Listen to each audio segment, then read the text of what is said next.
ফরিদপুরে ভাঙায় আজকে মিষ্টি খাওয়ার জন্য অবশেষ চলেই আসলাম। অনিল দাসের এই বিখ্যাত মিষ্টি খেতে আপনাদেরকে আসতে হবে ভাঙ্গার কোটপাড়ে। ভাঙ্গা স্ট্যান্ডে এসে কোনো ভ্যানকে অনিল দাসের কথা বললে নিয়ে আসবে।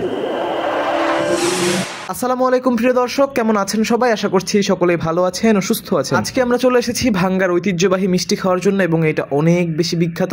আপনারা দেখতে পাচ্ছেন এই যে আমরা মিষ্টি নিয়েছি, ছোটগুলোর দাম 10 টাকা এবং বড়টার দাম 20 টাকা এবং এত বড় যে মিষ্টিটা ছিল ওটার দাম 40 টাকা। এবং আমি যখন 10 টাকার মিষ্টিটা প্রথমে খাইলাম অনেক বেশি ইয়াম্মি ছিল এবং 20 টাকারটা খাওয়ার পর আপনারা দেখতে পাচ্ছেন এটা আরো বেশি ইয়াম্মি লাগছে আমার কাছে। এবং মিষ্টিগুলো দেখতে পাচ্ছেন কত সফট, শুধুমাত্র সফটই নাই, মিষ্টিটা অনেক বেশি ইয়াম্মি ছিল এবং সব জায়গায় তুলনায় চিনির পরিমাণটা একটু কম ছিল, যার জন্য আরো বেশি ইয়াম্মি লেগেছে। আমি রিকমেন্ড করবো এখানে 10 টাকা, 20 টাকা এবং 40 টাকার মিষ্টি যেগুলো রয়েছে সেখান থেকে আপনারা 20 টাকাটা ট্রাই করবেন। ওইটাই আমার কাছে সব দিক দিয়ে পারফেক্ট মনে হয়েছে এবং দোকানের ভেতরের জায়গাটা আপনারা একটু দেখেছেন, মোটামুটি ভালো। তবে এখানের পরিবেশটা অতটা বেশি হাইজিনিক মেনটেন ছিল না, তবে মিষ্টিটা অনেক বেশি মজা। তো এই বিখ্যাত মিষ্টিটা খাওয়ার জন্য আপনারা ভাঙায় আসতে পারেন। আজকের মতো বিদায় নিচ্ছি, সকলেই ভালো থাকবেন, সুস্থ থাকবেন, আমার জন্য বেশি করে দোয়া করবেন। টেক কেয়ার, হ্যাভ ফান, আসসালামু আলাইকুম।